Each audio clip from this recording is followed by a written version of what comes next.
I want to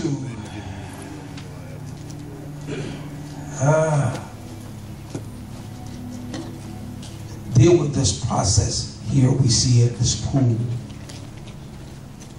from a strategic standpoint that will bring us all transformation today.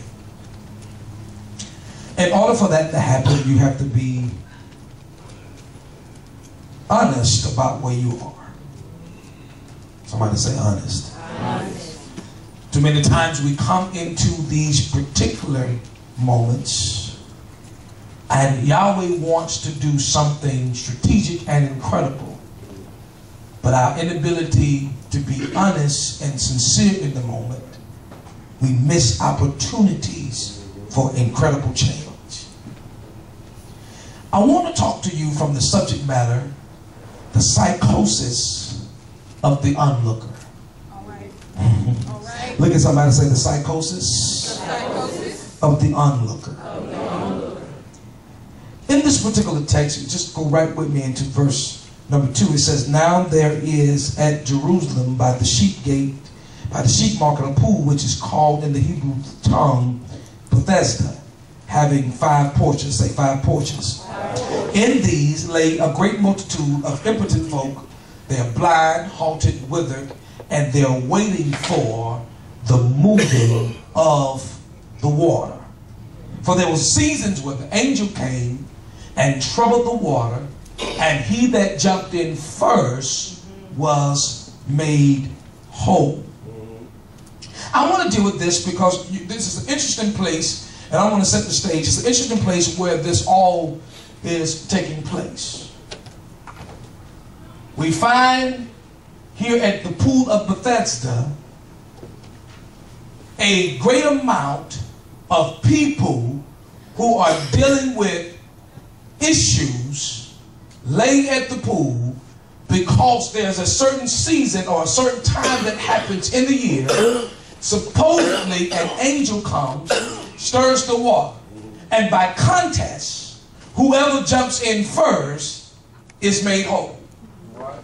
So for years and years are passing, there are more folk that hear about this opportunity to be healed, this opportunity to be delivered, this opportunity to be set free. So you can imagine the excitement around the pool. You can imagine all the folk who came far and near to be in place at the pool when this stirring would happen so that whoever jumped in first can be made whole. It's kind of problematic to me because as I look at the scriptures, I never find Yahweh putting contests for healing. So it's kind of problematic to me. Now, y'all told me to be 10 o'clock, so I'm going to be 10 o'clock. It's problematic to me because as I look throughout the text, I've never found in any other occasion that when people needed healing or to be delivered or to be set free, that it was a contest involved. Oh, I'm going to talk real good. You got to understand the timing of all this is happening. What was believed that in reality there was no angel that stirred the pool. Okay, yeah. What happened was because of the condition of the people, they waited around, and as the waters rippled, because of their condition, they felt as if it was an opportunity to procure healing. So in reality, nothing was really happening in the pool. Oh, it was an illusion that had been created, and folk believed in it, and everybody swarmed to and fro trying to get to this pool based upon a superstitious belief. Because in the city at that time, there was another God who was in operation that the people honored. Y'all got it here. And what happened was that this pool was set in a place in proximity of this God. And so what happened was it was the time in which it was happening that the people were in idolatry and false worship. And they stood at the pool waiting on the angel. Did you ever notice in the text that it never said the angel of the Lord? the angel of Yahweh, the angel of Elohim. And most texts, when you find an angel in operation, it always has a sender. It's the angel of Yahweh, the angel of the Lord. The angel gives you a specific that it was sent from Yahweh. But in that text, it said that they waited on an angel to stir the pool so that they can jump in and be made whole. Wow. Open that up. An angel. Can we talk here? An angel. Didn't specify who the angel was from.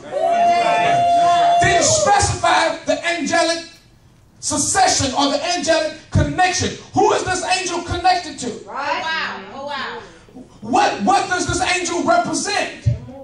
But it says an angel. Somebody say an angel. Angel. So you have all these folk. They got blind folk and impotent folk and crippled folk. They're all standing by the pool waiting for the waters to move so that they can jump in, and whoever got in first supposedly was made whole. Supposedly.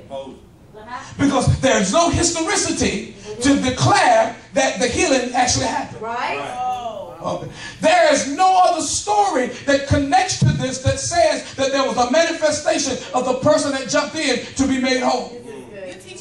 It was never said in any other scripture that you find that the folk that jumped in the pool came out whole. Wow. That was never there. Are y'all following me? So you got to, I'm setting the stage here because now John, he is very strategic in his writing because he's trying to show us what's happening in the midst of the time and in the midst of the text. Now, here's my struggle. That's why I named it the psychosis of the onlooker. Because here's a man who has been sitting by the pool for 38 years. Somebody say 38. 38. For 38 years, he wills himself to the place of possibility. Okay, for 38 years, he wills himself to the place of possibility. And I'm trying to figure out, Mims, how he made it there, because the text in my research says that he was paralyzed. So either he staked out by the pool or he found him a way to get there every time in this season. It amazes me that this man in this condition could find his way to the pool but couldn't find his way to the temple. He could find his way to the pool, but he couldn't find his way to the temple. He could make his way to the pool but couldn't make his way to the temple. Okay, let me get to where I'm going. What I'm trying to get you to understand is that sometimes we come in here looking for a pool. And we have the mindset with the man that's in infirmity, we're waiting on a stirring to happen so we can jump in. But the truth of the matter is, you should already be stirred before you get here.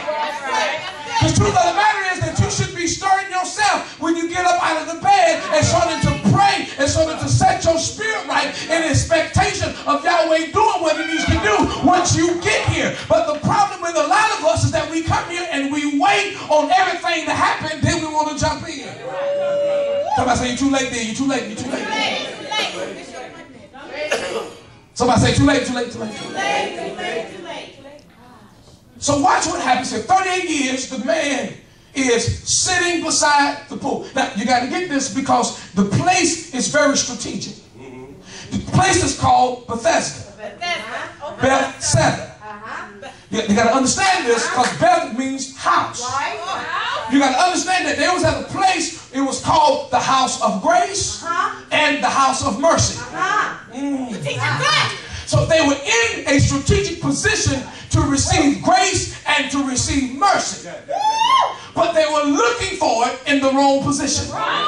Okay, they were looking for the right thing in the wrong place. Oh, I'm going to turn it over here. They was looking for the right thing, but they was in the wrong position. And it is very possible for you to be looking for the right stuff, but in the wrong place. It is possible for you to be in the right place and be looking for the wrong stuff. It's possible. It is possible that you may think you need one thing from Yahweh, but because you're not strategically balanced, you're missing what you